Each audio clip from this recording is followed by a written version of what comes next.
श्रीमद् भागवत गीता षष्ठोध्याय प्रारंभ। श्री भगवान बोले, जो पुरुष कर्म फल का आश्रय न लेकर करने योग्य कर्म करता है वह सन्यासी तथा योगी है, और केवल अग्नि का त्याग करने वाला सन्यासी नहीं है तथा केवल क्रियाओं का त्याग करने वाला योगी नहीं है। हे अर्जुन, जिसको सन्यास ऐसा कहते हैं उसी को तू योग जान, क्योंकि संकल्पों का त्याग न करने वाला कोई भी पुरुष योगी नहीं होता।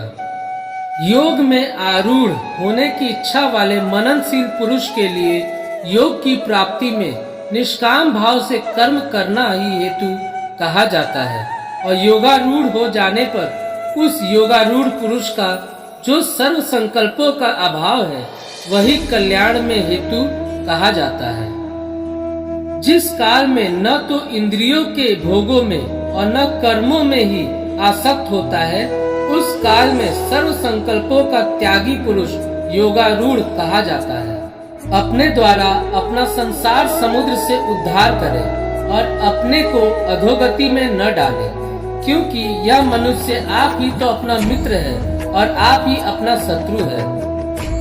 जिस जीवात्मा द्वारा मन और इंद्रियों सहित शरीर जीता हुआ है, उस जीवात्मा का तो वह आप ही मित्र है, और जिसके द्वारा मन तथा इंद्रियों सहित शरीर नहीं जीता गया है उसके लिए वह आप ही शत्रु के सदृश शत्रुता में बरतता है। सर्दी गर्मी और सुख दुख आदि में तथा मान और अपमान में जिसके अंतःकरण की वृत्तियां भलीभांति शांत हैं, ऐसे स्वाधीन आत्मा वाले पुरुष के ज्ञान में सच्चिदानंद घन परमात्मा सम्यक प्रकार से स्थित है, अर्थात उसके ज्ञान में परमात्मा के सिवा अन्य कुछ है ही नहीं। जिसका अंतःकरण ज्ञान विज्ञान से तृप्त है, जिसकी स्थिति विकार रहित है, जिसकी इंद्रियां भलीभांति जीती हुई है और जिसके लिए मिट्टी पत्थर और सुवर्ण समान है, वह योगी युक्त अर्थात भगवत प्राप्त है, ऐसा कहा जाता है। सुहृद, मित्र, वैरी, उदासीन, मध्यस्थ, द्वेष और बंधुगणों में, धर्मात्माओं में और पापियों में भी समान भाव रखने वाला अत्यंत श्रेष्ठ है। मन और इंद्रियों सहित शरीर को वश में रखने वाला आशा रहित और संग्रह रहित योगी अकेला ही एकांत स्थान में स्थित होकर आत्मा को निरंतर परमात्मा में लगावे। शुद्ध भूमि में जिसके ऊपर क्रमशः कुशा, मृगछाला और वस्त्र बिछे हैं, जो न बहुत ऊंचा है और न बहुत नीचा, ऐसे अपने आसन को स्थिर स्थापन करें। उस आसन पर बैठकर चित्त और इंद्रियों की क्रियाओं को वश में रखते हुए मन को एकाग्र करके अंतःकरण की शुद्धि के लिए योग का अभ्यास करें। काया, सिर और गले को समान एवं अचल धारण करके और स्थिर होकर अपनी नासिका के अग्र भाग पर दृष्टि जमाकर अन्य दिशाओं को न देखता हुआ ब्रह्मचारी के व्रत में स्थित भय रहित तथा भलीभांति शांत अंतःकरण वाला सावधान योगी मन को रोककर मुझ में चित्त वाला और मेरे परायण होकर स्थित हुए। वश में किए हुए मन वाला योगी इस प्रकार आत्मा को निरंतर मुझ परमेश्वर के स्वरूप में लगाता हुआ मुझ में रहने वाली परमानंद की पराकाष्ठा रूप शांति को प्राप्त होता है। हे अर्जुन, यह योग न तो बहुत खाने वाले का, न बिल्कुल न खाने वाले का, न बहुत शयन करने के स्वभाव वाले का और न सदा जागने वाले का ही सिद्ध होता है। दुखों का नाश करने वाला योग तो यथा योग्य आहार विहार करने वाले का, कर्मों में यथा योग्य चेष्टा करने वाले का और यथा योग्य सोने तथा जागने वाले का ही सिद्ध होता है। अत्यंत वश में किया हुआ चित्त जिस काल में परमात्मा में ही भलीभांति स्थित हो जाता है, उस काल में संपूर्ण भोगों से स्पृहा रहित पुरुष योग युक्त है, ऐसा कहा जाता है। जिस प्रकार वायु रहित स्थान में स्थित दीपक चलायमान नहीं होता, वैसे ही उपमा परमात्मा के ध्यान में लगे हुए योग की जीते हुए चित्त की कही जाती है। योग के अभ्यास से निरुद्ध चित्त जिस अवस्था में उपराम हो जाता है और जिस अवस्था में परमात्मा के ध्यान से शुद्ध हुई सूक्ष्म बुद्धि द्वारा परमात्मा को साक्षात करता हुआ सच्चिदानंद घन परमात्मा में ही संतुष्ट रहता है। इंद्रियों से अतीत केवल शुद्ध हुई सूक्ष्म बुद्धि द्वारा ग्रहण करने योग्य जो अनंत आनंद है, उसको जिस अवस्था में आनंद अनुभव करता है और जिस अवस्था में स्थित यह योगी परमात्मा के स्वरूप से विचलित होता ही नहीं, परमात्मा की प्राप्ति रूप जिस लाभ को प्राप्त होकर उससे अधिक दूसरा कुछ भी लाभ नहीं मानता और परमात्मा प्राप्ति रूप जिस अवस्था में स्थित योगी बड़े भारी दुख से भी चलायमान नहीं होता, जो दुख रूप संसार के संयोग से रहित है तथा जिसका नाम योग है, उसको जानना चाहिए। वह योग न उपताए हुए अर्थात धैर्य और उत्साह युक्त चित्त से निश्चय पूर्वक करना कर्तव्य है।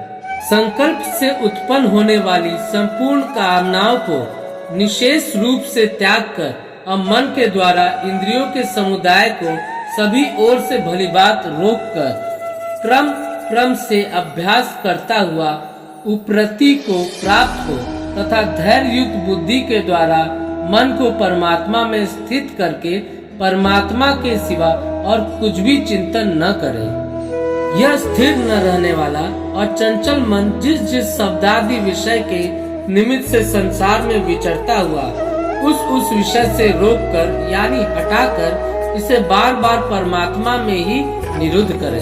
क्योंकि जिसका मन भली प्रकार शांत है, जो पाप से रहित है और जिसका रजोगुण शांत हो गया है, ऐसा इस सच्चिदानंद घन ब्रह्मा के साथ एक ही भाव हुए योगी को उत्तम आनंद प्राप्त होता है।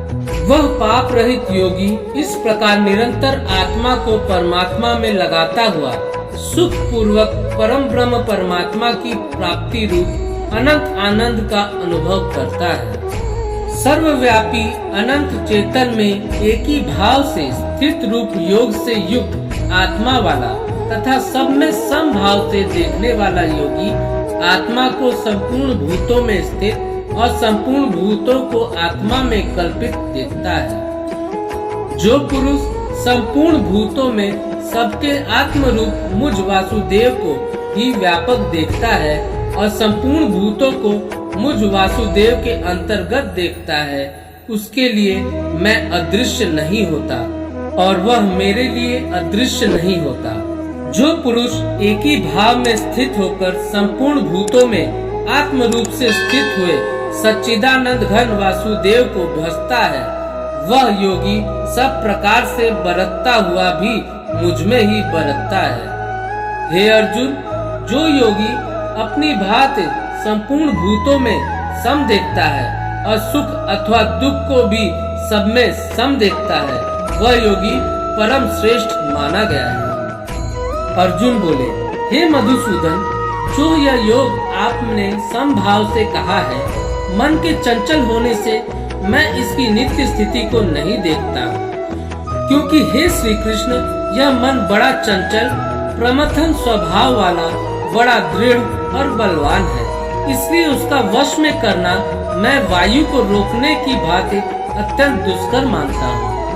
श्री भगवान बोले, हे महाबाहो, निसंदेह मन चंचल और कठिनता से वश में होने वाला है, परंतु हे कुंती पुत्र अर्जुन, यह अभ्यास और वैराग्य से वश में होता है। जिसका मन वश में किया हुआ नहीं है, ऐसे पुरुष द्वारा योग दुष्प्राय है और वश में किए हुए मन वाले प्रयत्नशील पुरुष द्वारा साधन से उसका प्राप्त होना सहज है, यह मेरा मत है।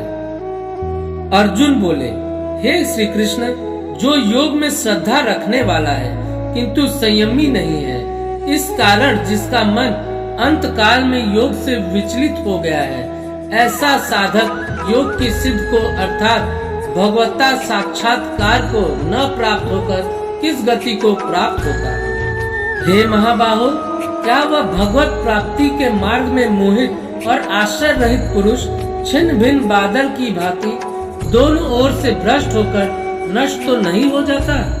हे श्री कृष्ण, मेरे इस संशय को संपूर्ण रूप से छेदन करने के लिए आप ही योग्य हैं, क्योंकि आपके सिवा दूसरा इस संशय का छेदन करने वाला मिलना संभव नहीं है। श्री भगवान बोले, हे पार्थ, उस पुरुष का न तो इस लोक में नाश होता है और न परलोक में ही, क्योंकि हे प्यारे, आत्मोद्धार के लिए अर्थात भगवत प्राप्ति के लिए कर्म करने वाला कोई भी मनुष्य दुर्गति को प्राप्त नहीं होता।